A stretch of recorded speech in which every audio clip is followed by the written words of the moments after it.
दोस्तों, स्वागत है आप सभी का अपने यूट्यूब चैनल पर। तो आज हम बात करने वाले हैं महाराष्ट्र और झारखंड विधानसभा चुनाव के बारे में। जी हाँ, चैनल पे नए हैं, चैनल को सब्सक्राइब कर लीजिए। अगर आप फेसबुक पेज पे देख रहे हैं तो फेसबुक पेज पे जरूर फॉलो कीजिए। तो आज हम बात करने वाले हैं कि महाराष्ट्र और झारखंड चुनाव से पहले खेला हुआ है, वो भी खेला छोटा नहीं, बहुत बड़ा खेला हुआ है। चुनाव को कैसे पलटा जाता है, चुनावी माहौल कैसे बदला जाता है, ये बीजेपी से बेहतर और कोई नहीं जानता है।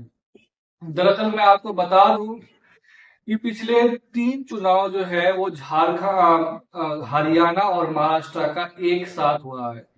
आपको बता दूं कि 2009 से महाराष्ट्र और हरियाणा का चुनाव एक साथ होता रहा है, लेकिन इस बार चुनाव आयोग ने चुनाव को टाल दिया। जम्मू कश्मीर और हरियाणा का चुनाव एक साथ करवाया गया, जबकि महाराष्ट्र और झारखंड का चुनाव एक साथ करवाया गया। आपको बता दूं कि झारखंड का दोनों राज्यों का चुनाव का ऐलान होने से पहले ही राज्यों में बहुत बड़ा खेला हुआ है।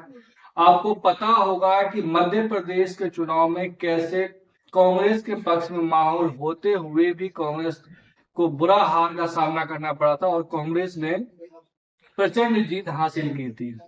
इसके पीछे शिवराज सिंह चौहान का एक सबसे बड़ा योजना का हाथ था। वो योजना था लाडली बहना योजना। जी हाँ, लाडली बहना योजना जो है उसके तहत हर महिलाओं को वहां पर 1,000 रुपए दिया जाता था, जो लगातार किस्तें दी जा रही थी महिलाओं को वहां के।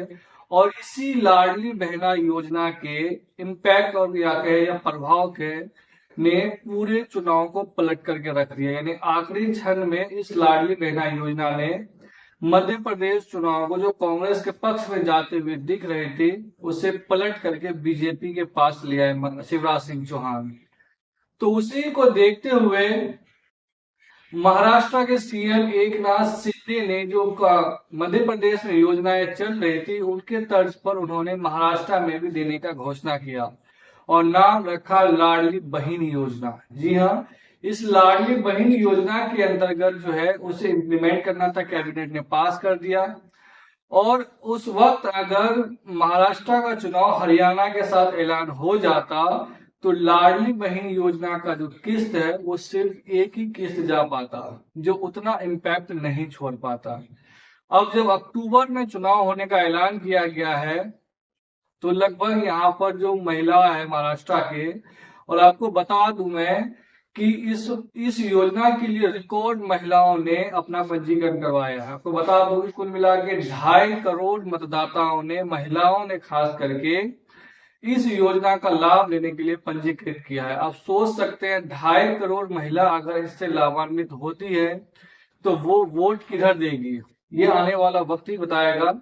लेकिन आपको मैं बता दूं कि अक्टूबर अभी चुनाव का ऐलान हो चुका है, तो अब तक लाडली बहन योजना का जो है वो 3 किस्त महिलाओं के खाते में जा चुकी है।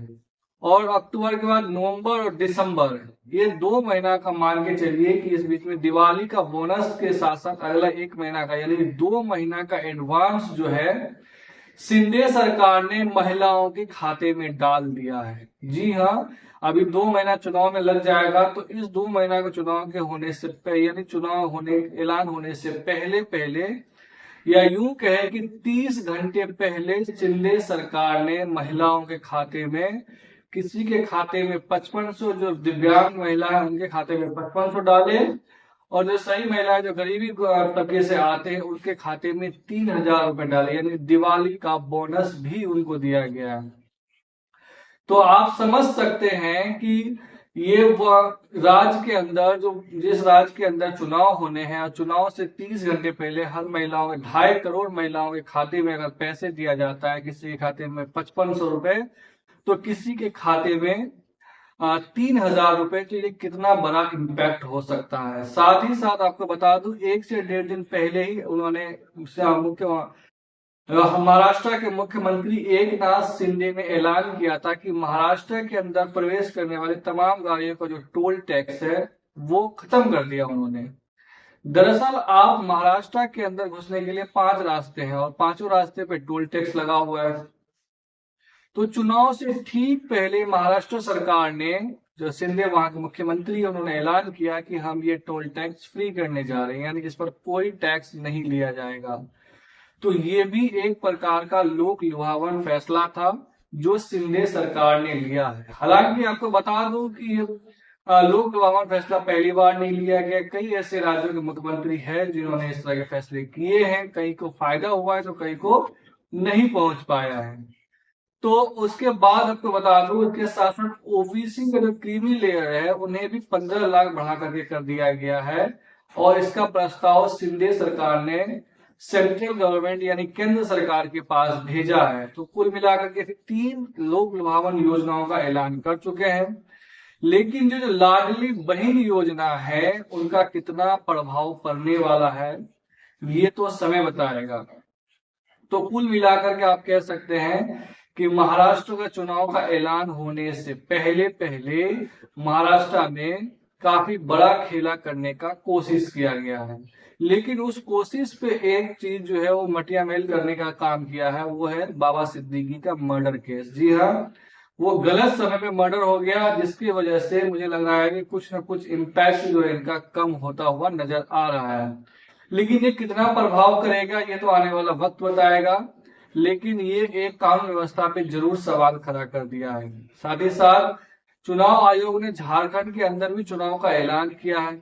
इस चुनाव के ऐलान होने से ठीक पहले झारखंड के मुख्यमंत्री हेमंत सोरेन ने मैया सम्मान योजना के अंतर्गत जो 1,000 रुपए दिया जा रहा था महिलाओं को, वो अब 2,500 रुपए कर दिया है। और तमाम तरह के लोक लुभावन फैसले भी उन्होंने किए हैं।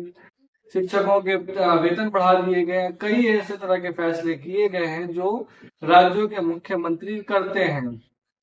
सबसे ज्यादा तो हरियाणा के मुख्यमंत्री नायब सिंह सैनी ने किया था। चुनाव आज 3:30 बजे ऐलान होना था और उन्होंने सुबह 8 बजे आके प्रेस कॉन्फ्रेंस करके कह दिया कि 550 करोड़ किसानों के खातों में डाल दिया जाए, 2-2 हजार रुपए करके।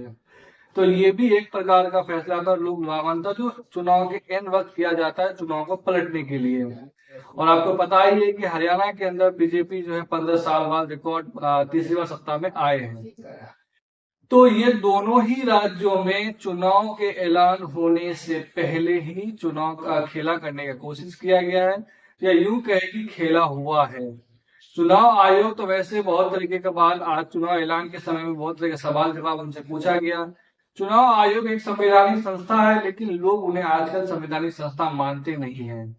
दरअसल ये चुनाव आयोग ने जानबूझ करके महाराष्ट्र का चुनाव लेट से करवाया ताकि महिलाओं के खाते में लगभग 3 किस्तें बीजेपी सरकार के द्वारा जारी किया जा सके। अगर समय से पहले अगर झारखंड हरियाणा चुनाव के साथ ही अगर उसका ऐलान करते तो मुझे लग रहा है 1 किस्त जाता तो उतना खास प्रभाव नहीं करता।